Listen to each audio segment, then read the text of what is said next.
We're getting towards the end of Luke chapter 12. And if you notice as we go through, the ante keeps getting ratcheted up with people trying to dissect Jesus' words and Jesus continuing to tell them, like, trust God, do this thing, get focused, be ready. And it just gets, the energy gets up and up and up. So we get to this point where we're looking in our scripture today, where Jesus is kind of getting fed up.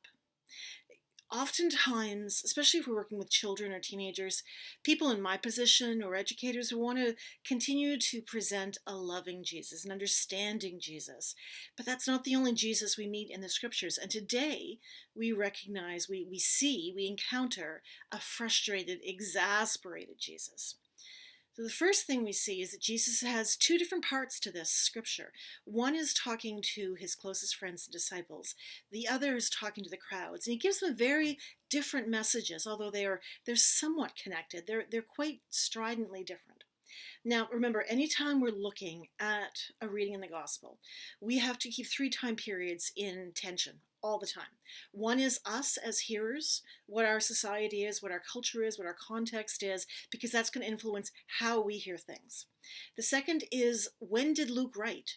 Luke wrote around 90 in the first century. So what was going on there culturally, historically, ethnically, socially? We always have to try to picture what that is. And then third, of course, is Jesus teaching the first apostles and disciples and all of the original material that would have been taught and shared at that point in time.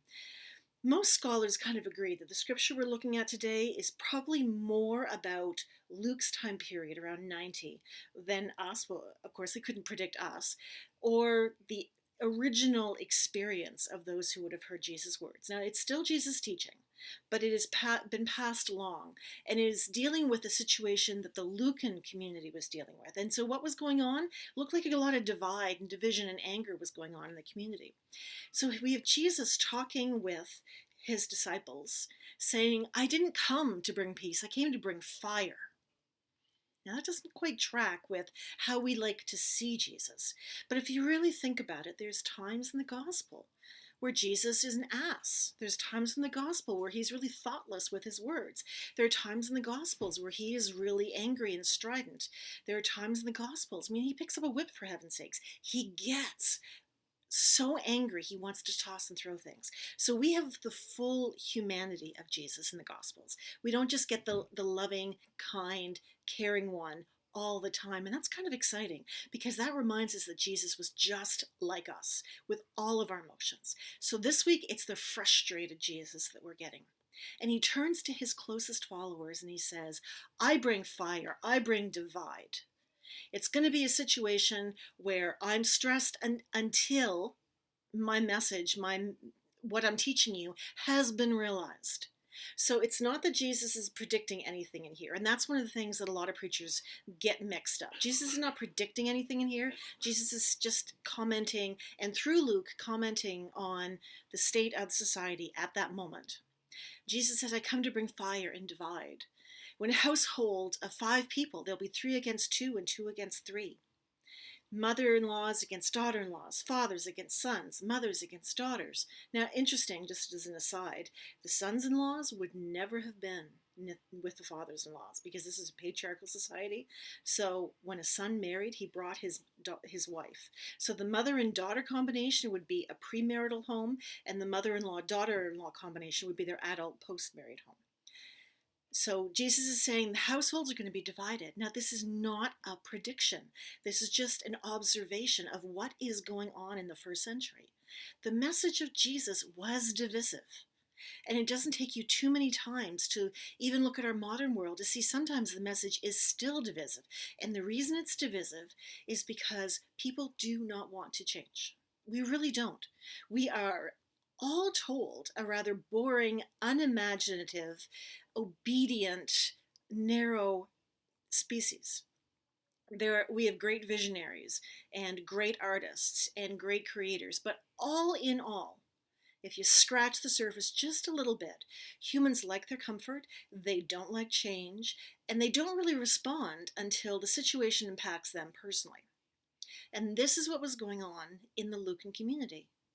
We don't know what the issues were, but it's very evident that there was a lot of upset, a lot of divide in the families of the first century. And it could be the divide over a lot of things. It could be the divide of a child going off to follow someone and scaring the parents, or they simply miss them. They want to have them with them. Remember, early Christianity was very much a mission tradition, mission philosophy before the concept of religion even existed. People got up and left their communities, daughters as well as sons. That would have been very upsetting for parents, especially if they're watching their caretakers walk out the door. Children were the assurances of a life in retirement for parents. They didn't want to see their children leave, so that would have had divide. Then we have situations where a lot of the wealthy early Christians donated all their inheritance and even got into some of their family's inheritance. That would have really, really annoyed the siblings or anybody else who hoped to get part of the pot. Then we have just plain out political disagreements, spiritual disagreements, people that did not follow Jesus, didn't see anything of value in Jesus, and couldn't understand why their family members did. So there's many scenarios, and probably many more that I can't even come up with, for reasons why the family would be divided. And the experience continues on. There are families today, dedicated families, where their people want to go and do mission, want to be far more active, and the family is upset. They're hurt, they're angry, and that division continues happening. And as I said, it's not prediction, it's just an observation. Like so much of the negativity in Jesus' world, it was actually an observation of what was going on at the time. Then we have Jesus turning from his friends to the crowd. So that's a message for his friends, those who's closest to him. He didn't tell the majority, I come to bring fire. How would they react? That's not something that he wanted to talk to them. His followers, however, who'd been with him by then time 2-3 years, who'd heard him talk about all sorts of things, they're the ones that got that message. Jesus knew that by following him, their families were going to be divided. There wasn't any other way about it. The life-changing message that some people heard and followed was not heard by everybody. And we know that, even today, but so much so in the early days when Jesus actually walked the earth and could touch and talk to people face to face. So he then returns to the crowd and says, essentially, what is wrong with you people?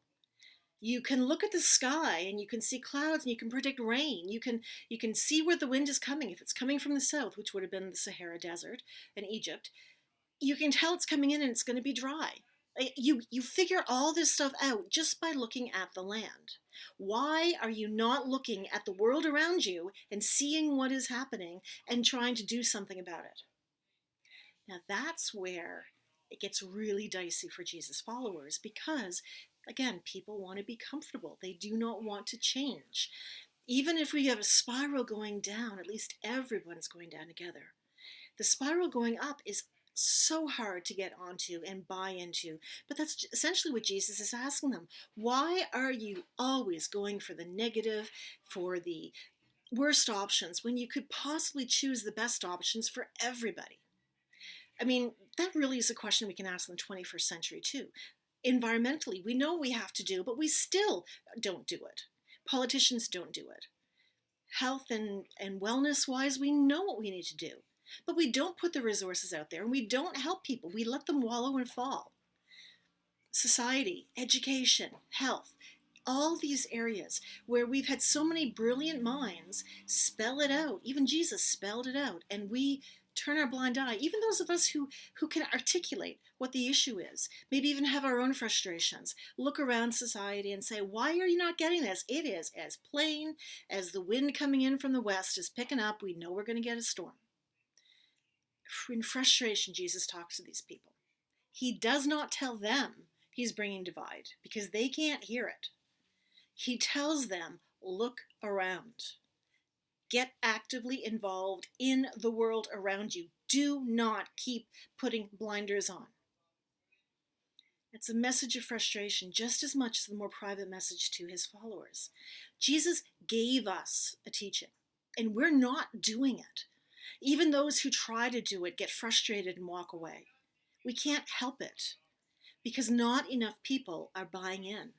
And the scripture tells us Jesus is going to keep working at it till the job is done. And that responsibility, that stress, that challenge is huge. And in this passage, a little bit of steam is let off. And he wants people to wake up and pay attention. That's really the takeaway for us. Whatever was going on in the first century Lukan community, we can see resemblances here. We can see it through church history. We can understand that, yeah, Jesus being divided, because there is houses divided over faith all the time. It's not news. But the real takeaway for us in the 21st century, the real thing we have to pay attention to, is Jesus' message to the crowd.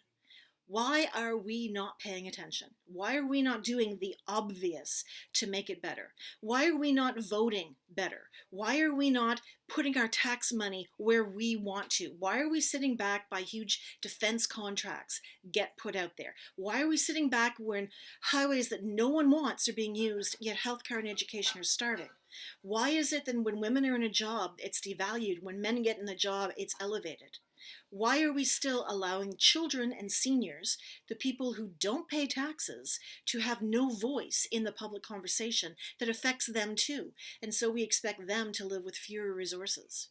Why do we let this happen? It is so much easier to put on the blinders and just say, we're not seeing it. And Jesus is reminding us in this scripture, wake up, open your eyes. It's all around you. Just like you can predict the weather, you can see what's going on in society. Get fixing it.